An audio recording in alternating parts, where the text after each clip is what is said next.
আসসালামু আলাইকুম। আমি মোহাম্মদ জোবাইর ইসলাম মহিম।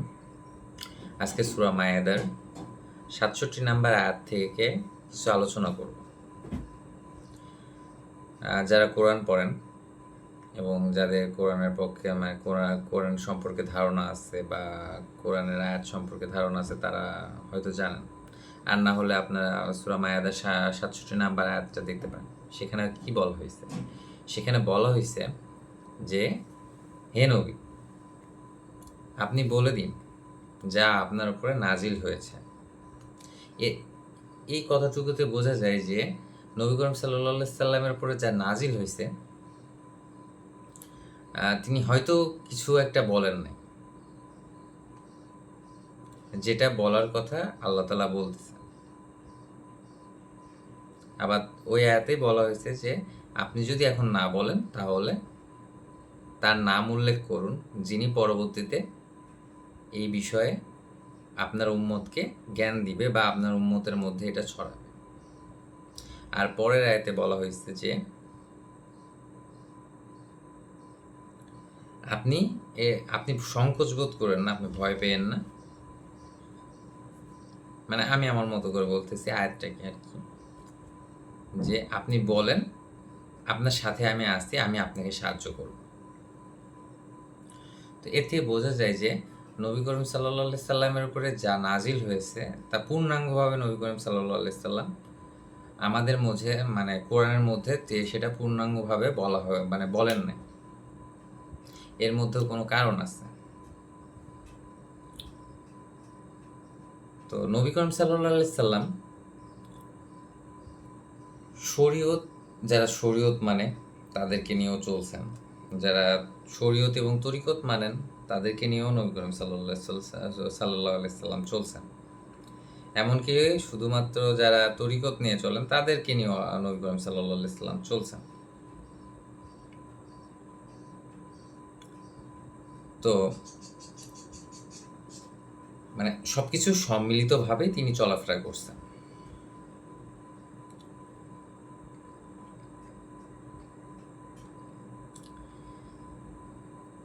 তো এই আয়াতটি নাজিল হয় আপনার বিদায় হজের শেষের দিকে অথবা শুরুতে। তো ওই সময়ে সবাই চলে গেছে, কিছু সংখ্যক মানে ২-৪ লাখ মানুষ ছিল, তার মধ্যে হয়তো ২-৪ হাজারের মতো ছিল, ২-৪ হাজারের মতো আর কি মানুষ ছিল। তাদের মধ্যে আর কি তিনি একটা বক্তব্য না, এটা আমি এই বিষয়টা পরবর্তীতে আসতেছি। ভিডিওটা লং হতে পারে, যদি ফেসবুকে আমি এটা ছাড়ি তাহলে হয়তো বা ২টা পার্ট করে ছাড়বো। তো আপনারা ফার্স্টে প্রথম পার্টটা দেখবেন এবং পরবর্তীতে দ্বিতীয় পার্টটা দেখলে পুরোটা বুঝতে পারবেন। তো এখানে এই বিষয়ে একটা মানে একটা কথা আছে, সেটা হচ্ছে যে আবু জায়েদ রাদিয়াল্লাহু আনহু তিনি কিন্তু মদ্যপান করতেন। আর এই সময়ে অসংখ্য সাহাবাগণ তার উপর মানে লানত দিত। কিন্তু নবী করিম সাল্লাল্লাহু আলাইহি সাল্লাম বললেন কি, যে তোমরা তাকে লানত দিও না, কেননা তার মধ্যে আল্লাহ এবং আল্লাহর রসুলের ভালোবাসা আছে।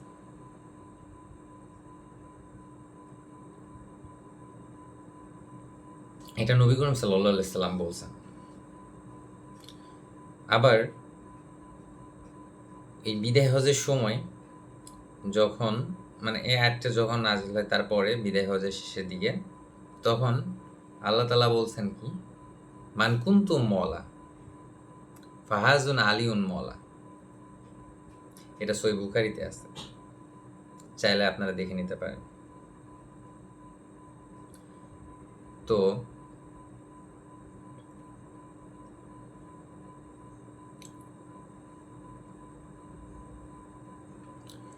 এখানে আবু জায়েদ রাদিয়াল্লাহু আনহু তিনি তো মদ্যপান করতেন, তাদের উপর লানত পড়ত। তখন আল্লাহর নবী বললেন যে তোমরা তাকে লানত দিও না, কেননা তার মধ্যে আল্লাহ এবং আল্লাহর রসুলের ভালোবাসা আছে, প্রেম আছে, যার কারণে তোমরা তাকে লানত দিও না। মূলত এটার বিষয়টা হচ্ছে কি, যে আমি তো আগেই বললাম যে নবী করিম সাল্লাল্লাহু আলাইহি সাল্লাম শরীয়ত, যারা শরীয়ত মানে তাদেরকে নিয়েও চলাফেরা করছেন, যারা তরিকত এবং শরীয়ত মানে তাদেরকে নিয়েও চলাফেরা করছেন, এমনকি যারা শুধু তরিকত মানে তাদেরকে নিয়েও চলাফেরা করতেন। এখনকার অনেকেই আছে যে মদ্যপান করলে পারে বলে যে সে দিন থেকে বাহিরে, তারপরে সে গুনাহগার, সে পাপী।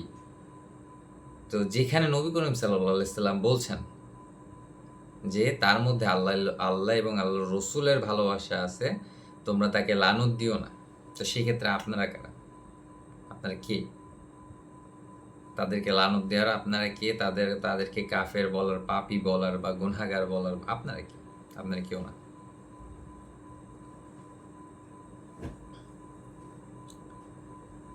তো আসলে কোরআন নাজিল হয়েছে,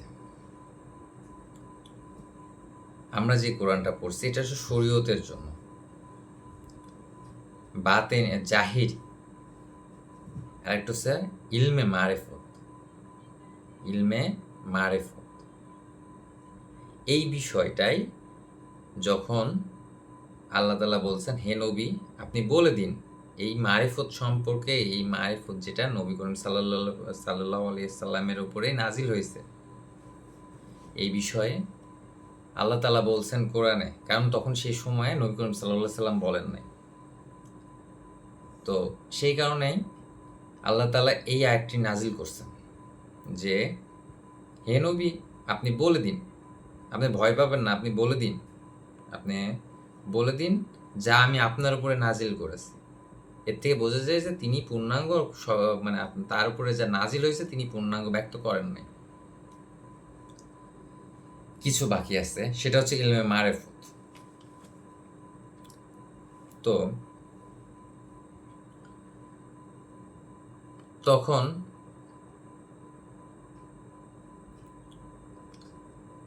সেই সময়টাতে অল্প সংখ্যকই মানুষ ছিল, তখন বলল যে এই জ্ঞান হযরত আলী রাদিয়াল্লাহু আনহু দ্বারা পরিচালিত হবে। মূলত এখানে নবী করিম সাল্লাল্লাহু আলাইহি সাল্লাম চাইলে বলতে পারতেন, তখনই তার উপর যা নাজিল হয়েছে তা বলতে পারতেন, কিন্তু শরীয়ত যারা মানে তারা এটা বিশ্বাস করতো না, একটা দাঙ্গা ফাসাদ, একটা একটা বিশৃঙ্খলা সৃষ্টি হয়ে যেত, যার কারণে সেই সময়ে বা সেই মুহূর্তে সেটা বলা ঠিক হয় না, বিধায় নবী করিম সাল্লাল্লাহু আলাইহি সাল্লাম সেটা বলেন না। আমি রেফারেন্স দিয়ে কথা বলতেছি, আমি রেফারেন্স ছাড়া কোনো কথা বলতেছি না, আমি রেফারেন্স সহ কথা বলতেছি। অসংখ্য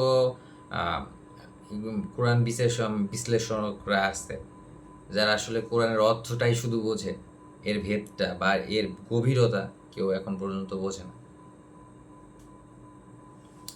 তো সেখানে সেই ক্ষেত্রে এখন ওই মুহূর্তে যদি নবী করিম সাল্লাল্লাহু আলাইহি সাল্লাম বলতেন যে মানে এই জ্ঞানটা প্রকাশ করতেন, তাহলে অসংখ্য মুসলিম এটার বিপক্ষে চলে যেত, আর যারা তরিকত এবং শরীয়তে মানত তারাও কিছুটা বিভ্রান্তিতে পড়তো, এবং যারা তরিকত মানে তাদের তো আর বিভ্রান্তির কোনো কারণ নেই। আমার মনে হয় না তাদের বিভ্রান্তিতে পড়ার কোনো কারণ আছে। আর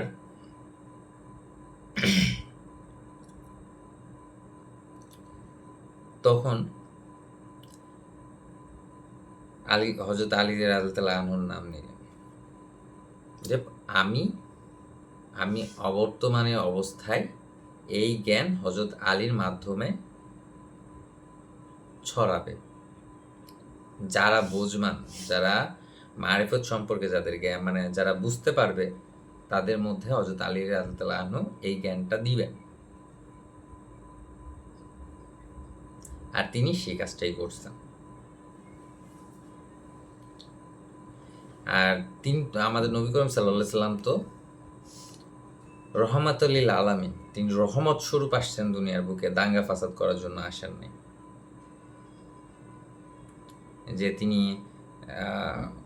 একটা কথা বলবে, এটা দাঙ্গা ফাসাদ হবে, তাহলে তো ঐক্যবদ্ধতা থাকতো না। ওই সময়টাতে যদি নবী করিম সাল্লাল্লাহু আলাইহি সাল্লাম বলতেন, ঐক্যবদ্ধতা থাকতো না।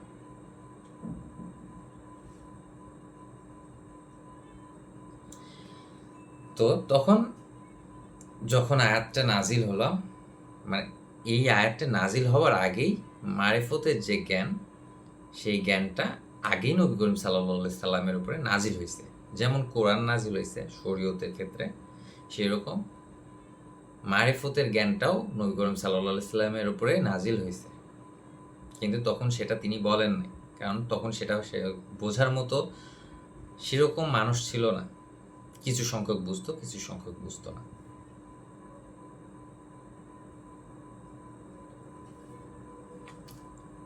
তো সেই ক্ষেত্রে তিনি সেটাকে এড়িয়ে গেছেন, যে সময় হলে সেটা প্রকাশ্যে আনবেন, এমনকি সেটা তার সামনে প্রকাশ্যে আনবেন যে যতটুকু বোঝে। এমন না যে একজনের মধ্যেই সব জ্ঞান তিনি দিছেন, যার মধ্যে যিনি যতটুকু বুঝবেন ঠিক তিনি ততটুকুই। এই যে আবু হুরায়রা রাদিয়াল্লাহু আনহুর একটা হাদিস আছে, তিনি তাকে প্রশ্ন করা হলো নবী করিম সাল্লাল্লাহু আলাইহি সাল্লামের ওফাতের পর, যে তোমাকে নবী করিম সাল্লাল্লাহু আলাইহি সাল্লাম কি জ্ঞান দিছে আমাকে বল, আমাদেরকে বল। তখন আবু হুরায়রা রাদিয়াল্লাহু আনহু কি বললেন যে আমি যদি এখন তোমাদের সামনে সেই জ্ঞান বলি, তাহলে হয় তোমরা আমাকে হত্যা করবে, না হলে তোমরা আমাকে শত্রু হিসেবে গণ্য করবে, আমাকে শাস্তি দিবে। হাদিসটা সবাই বলে জয়ীফ, কিন্তু কোরআনের এই আয়াত থেকে বোঝা যায় না এটা শুদ্ধ, এটা সঠিক। এই হাদিসটা সঠিক, এটা জয়ীফ না, এটা সঠিক হাদিস, এটা ইলমে মারিফত।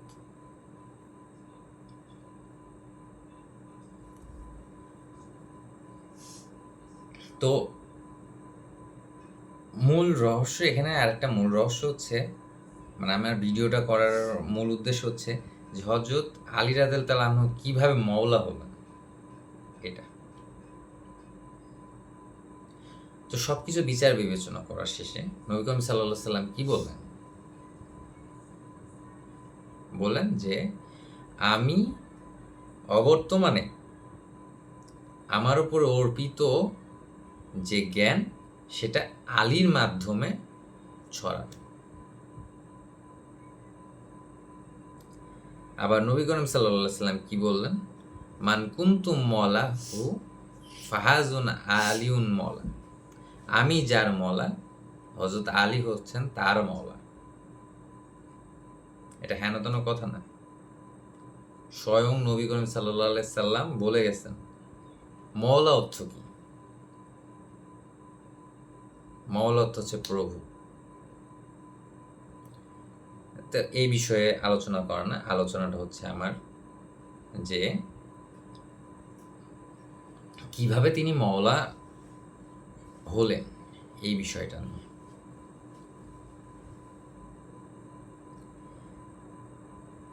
এখানে একটা কথা, শরীয়ত এবং হাদিস, কোরআন এবং হাদিসের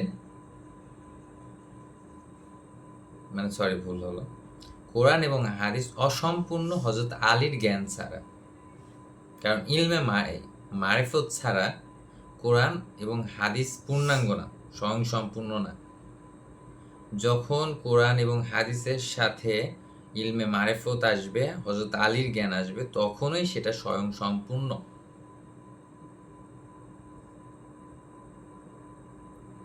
কারণ আল্লাহর রসুল বলে গেছেন যে মান কুনতুম মওলা হু ফাহাজুন আলী মওলা, এটা সহিহ বুখারীতেই আছে।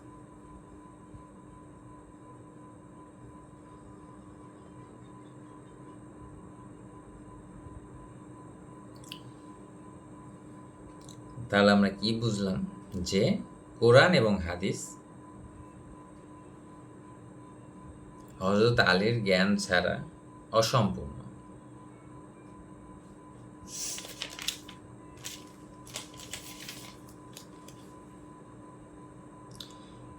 কারণ এই হাদিস এবং কোরআন রিসালাতের এক রূপ দেখায়,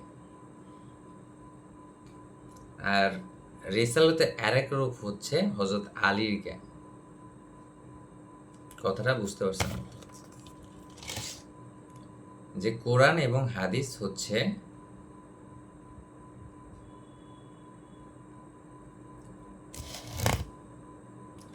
রিসালাত, মানে বার্তা, এটা বার্তাবাহক, এটার এক অংশ, কিন্তু মানে এক অংশ, এবং হযরত আলীর জ্ঞান হচ্ছে তার আরেক অংশ।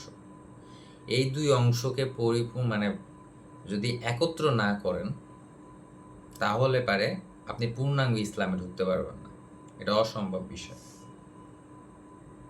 আবার নবী করিম সাল্লাল্লাহু সাল্লাম কি বলছেন, আমি অনেক ওয়াজ মাহফিলে শুনছি যে নবী করিম সাল্লাল্লাহু সাল্লাম বলছেন যে আমি যদি জ্ঞানের শহর হই, আলী সেই শহরের দরজা। কথাটা কিন্তু হেন তেন কথা না। ওই শহরে প্রবেশ করতে হলে সর্বপ্রথম মানে আলীর জ্ঞান নিতে হবে, দেন আপনি ওই শহরে প্রবেশ করতে পারবেন। তার আগ মুহূর্ত পর্যন্ত আপনি সেই শহরে প্রবেশ করতে পারবেন না, অসম্ভব বিষয়। যদি চিন্তা করেন যে কোরআন এবং হাদিস দিয়ে আপনারা পূর্ণাঙ্গ ইসলামে প্রবেশ করবেন, তো এটা পুরোই ভ্রান্ত ধারণা, কখনোই সম্ভব না, কখনোই সম্ভব না, কোশ্চেন কালেও সম্ভব না। না, মাঝে মধ্যে হাসি লেগে যে এত সুন্দরভাবে আমাদের নবী করিম সাল্লাল্লাহু আলাইহি ওয়াসাল্লাম এত সুন্দরভাবে রাস্তা দেখাই গেছেন, অথচ আমরা বিভ্রান্তিতে পড়ছি। আমরা হযরত আলীর কয়জন মানি? আমরা পড়ে আছি আমাদের মধ্যে হযরত ওমরে ফারুক রাদিয়াল্লাহু আনহুর জীবনী কাহিনী গল্প বলা হয়, হযরত আবু বকর সিদ্দিকের কাহিনী জীবনী বলা হয়, হযরত ওসমান রাদিয়াল্লাহু আনহু জীবনী কাহিনী বলা হয়, হযরত আলীর কাহিনী বা হযরত আলীর জীবনী, তার আদর্শ কোথায় বলা হয়? কোন মাহফিলে বলা হয়? কোথাও বলা হয় না। অথচ তিনি হচ্ছেন 5 পাঞ্জতনের এক পাঞ্জতন। তার ঘরেই আল্লাহর যত নূর তার ঘরেই।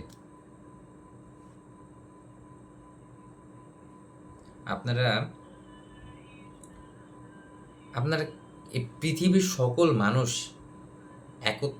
একত্র হয়ে শুধুমাত্র তার সন্তান, একজন সন্তানের সমতুল্য হইতে পারবেন না। রিসালাতের দায়িত্ব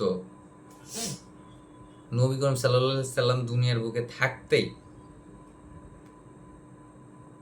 হযরত আলী রাদিয়াল্লাহু আনহুকে দিয়ে দিছে। কোথায় পেলেন? খেলাফত তো খলিফা তো নিযুক্ত নবী করিম সাল্লাল্লাহু আলাইহি সাল্লাম করেই গেছেন হযরত আলীরে। যদি আপনারা সবাই যদি হযরত আলীর জ্ঞানকে মেনে নিতেন, হযরত আলীকে ভালোবাসতেন, তাহলে হয়তো বা ওমর, বা এই যে এখন বলা হয় না যে ওমরকে পাঠাও, আবু বকর সিদ্দিককে পাঠাও, ওসমানকে পাঠাও, কারোরে পাঠানোর প্রয়োজন ছিল না যদি হযরত আলীর জ্ঞানকে আপনারা শক্তভাবে আটকে ধরতেন।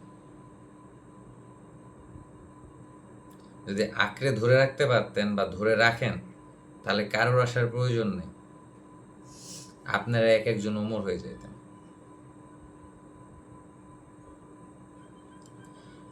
সত্যতা বলতে আমরা তার সম্পর্কে কিছুই জানি না। যতটুকু আমরা হযরত ওমর রাদিয়াল্লাহু আনহু সম্পর্কে জানি, হযরত আবু বকর সিদ্দিক রাদিয়াল্লাহু আনহু সম্পর্কে জানি, অথবা হযরত ওসমান রাদিয়াল্লাহু আনহু সম্পর্কে আমরা জানি, আর হযরত আলী রাদিয়াল্লাহু আনহু জীবনী সম্পর্কে আমরা কেউই জানতাম না। যদি তিনি খেলাফত পাইতেন, তাহলে এত দাঙ্গা, এত ফাসাদ, এত কিছু হইতোই না। তার সাথে চক্রান্ত করা হয়েছে, অথচ তিনি হলেন শেরে খোদা, তিনি হলেন মওলা, যাকে স্বয়ং আল্লাহর রসুল দিয়ে গেছেন খেলাফত।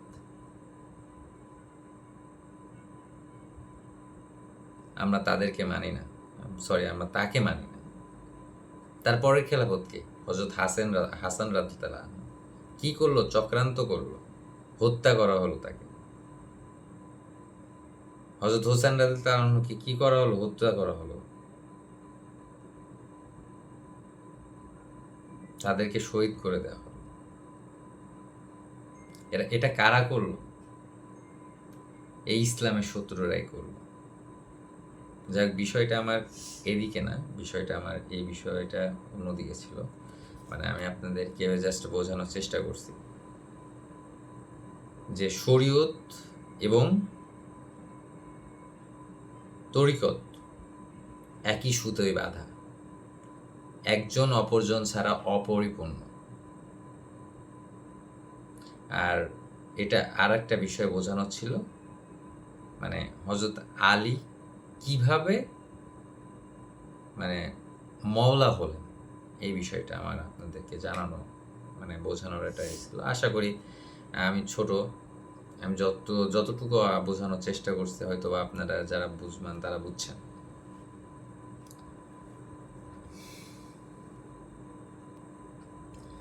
আর লাস্ট কথা হচ্ছে যে জাহিরি কোরআন,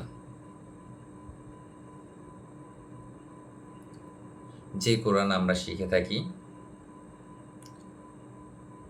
সেই কোরআন হযরত আলীর জ্ঞান না নেওয়া পর্যন্ত কোরআন এবং হাদিস দুটোই অসম্পূর্ণ। এই জন্যই আল্লাহ রসুল বলে গেছেন, মান কুনতুম মওলা ফাহাজুন আলিউন মওলা। আশা করি বিষয়টা বুঝতে পারছেন। ভালো থাকবেন। আসসালামু আলাইকুম।